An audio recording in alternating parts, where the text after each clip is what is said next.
में डिस्कस हुआ क्या, तो पूरे नियमों के खिलाफ जब जाकर ये गए तो मैंने पूरे डिटेल्स बनाया, डिविजनल कमिश्नर को लेटर भेजा, डिविजनल कमिश्नर ने गवर्नमेंट को लेटर भेजा। 8 महीने तक उसके ऊपर कोई कार्रवाई नहीं हुई। फिर मैंने भिजाया, मैंने कहा कि अगर इसके ऊपर कार्रवाई नहीं हुई मैं कोर्ट के अंदर जाऊंगा करके। तब अब महानगर पालिका के आयुक्त को एक पत्र आया है सरकार की तरफ से और उन्होंने कहा है कि ये मामला गंभीर है और इसके ऊपर तुरंत अपना अहवाल दो करके।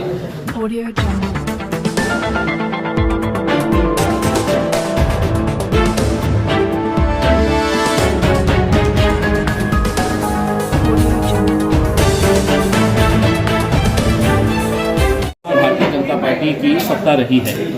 भ्रष्टाचार का अगर सबसे बड़ा अड्डा कोई था तो वो महानगर पालिका थी और उसके अंदर एक प्रकार था कि एन वेडी के प्रस्ताव, यानी कि लास्ट मिनट के ऊपर जो प्रस्ताव जो नियम के हिसाब से, जो कानून के हिसाब से, रूल के हिसाब से उसे जनरल बॉडी मीटिंग के अंदर आना चाहिए, वो मीटिंग के अंदर ना रखते हुए उस वक्त के महापौर, चाहे वो भारतीय जनता पार्टी के रहे होंगे या शिवसेना के रहे होंगे, एन वेडी के प्रस्ताव लेकर आके बंद कमरे के अंदर वो और जो सेक्रेटरी होता है महानगर पालिका का, नगर सचिव जो होता है, ये दोनों बंद कमरे के अंदर बैठते हैं। तो इसके ताल्लुक से अकोला महानगर पालिका के अंदर भी ऐसा ही प्रकार हुआ।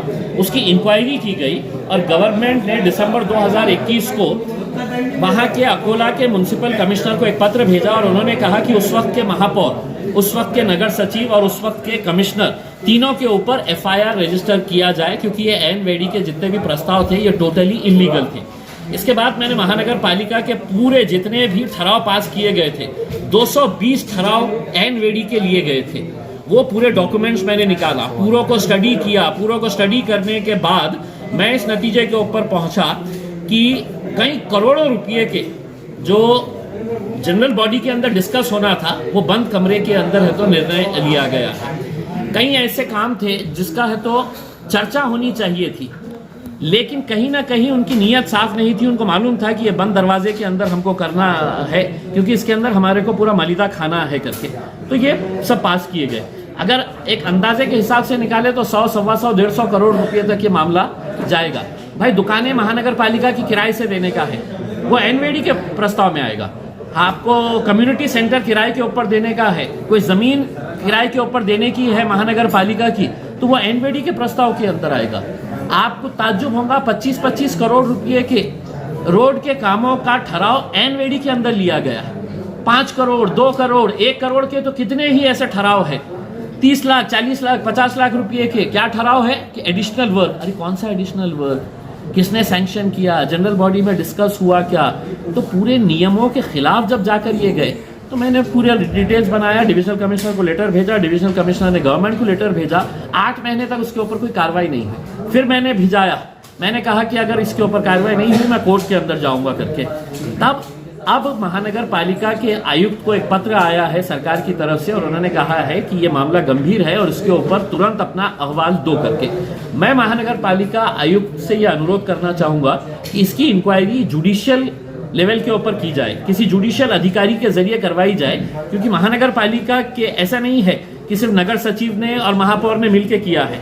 हो सकता है कि बहुत सारे दूसरे अधिकारी भी इसके अंदर, इनकी सबकी मिली भगत है, क्योंकि सबने पट्टियां बांध लिए थे। तो ऐसे हालात के अंदर अगर इसकी इंक्वायरी होती है तो मुझे पूरा विश्वास है कि उस वक्त के महापौर 6 साल के लिए निलंबित किया गया है अकोला के अंदर, इनको 6 साल है तो इलेक्शन लड़ने का अधिकार नहीं रहेगा।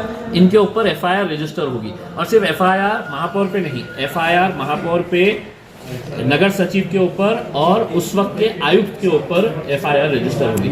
और अगर ये इंक्वायरी बराबर से अगर नहीं होती है तो मेरे पास पूरे पुख्ता सबूत है, मैं अदालत के अंदर जाऊंगा और अदालत के अंदर इनको सबको कटघरे के अंदर खड़ा। आपके पार्टी के नगर सेवक भी हो सकते हैं एन वाली ठहराव में?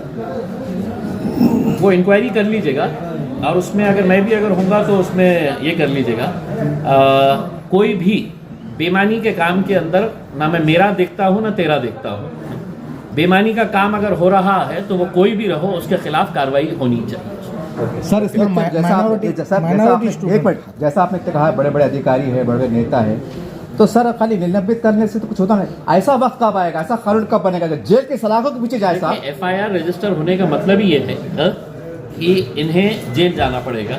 अगर FIR रजिस्टर हो जाता है और ये साबित हो जाता है कि ये पूरे नियमों का उल्लंघन किया गया है, एक आध मीटिंग के अंदर हम समझ सकते हैं लेकिन आपको ताज्जुब होगा, एक एक मीटिंग के अंदर 20-20 एनवेडी के ठहराव लिए गए हैं। 20 जो जनरल बॉडी के अंदर रख सकते थे। नियम ये कहता है कि हर महीने जनरल बॉडी की मीटिंग महानगर पालिका की होती है करके, तो वो मीटिंगों के अंदर ना रखते हुए आप 10 करोड़ के रोड के काम, ये दुकान किराए पे देने का है, ये देने का है किराए के ऊपर, ये सब सिर्फ धांधलियाँ थी।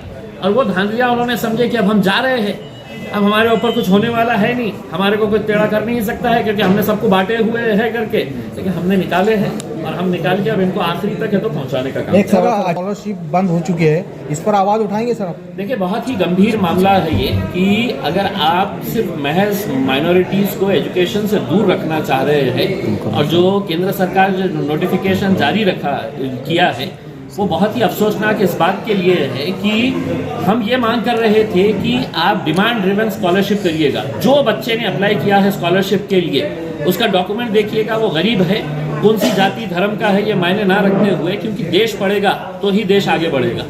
अगर देश के मुसलमानों को तुम अनपढ़ रखना चाह रहे हो तो ये देश कभी नहीं तरक्की करेगा। तो यकीनन ये एक बहुत गंभीर मुद्दा है और हम इसके ताल्लुक से मैंने ऑलरेडी एक पत्र प्राइम मिनिस्टर को भेज चुका हूँ। कल से लोकसभा का अधिवेशन शुरू हो रहा है, उसके अंदर हम यकीनन ये आवाज़ उठाएंगे। सर एक सवाल, महाराष्ट्र में गठबंधन का दौर चल रहा है, क्या आने वाले समय महाराष्ट्र देखेगा का मतलब आपकी पार्टी एमआईएम और मंचू भाजपाड़ी एक साथ आएंगे कि बाला साहब असद साहब मुलाकात करेंगे? राजनीति के आप अध्यक्ष साहब महाराष्ट्र के राजनीति के अंदर देखिए, अध्यक्ष होना पार्टी के हमारे फैसले जो है वो बैरिस्टर असदुद्दीन अवैसी साहब लेते हैं और यकीनन वंचित के जो अध्यक्ष है बाड़ा साहब वो लेते हैं। और अगर दोनों को ये लगता है कि नहीं ये एक नेचुरल चॉइस है, ये हमारी बॉन्डिंग जो हुई थी, हमारा जो रिश्ता बना था, तो एक लोगों के अंदर एक नई चेतना, नई ऊर्जा जगी थी और उस चेतना के अंदर लोगों की उम्मीदें भी बहुत ज़्यादा बड़ी थी। उसमें दुर्भाग्यवश ये नहीं हो पाया है, लेकिन मैं समझता हूँ अब भी बहुत देर नहीं हुई है।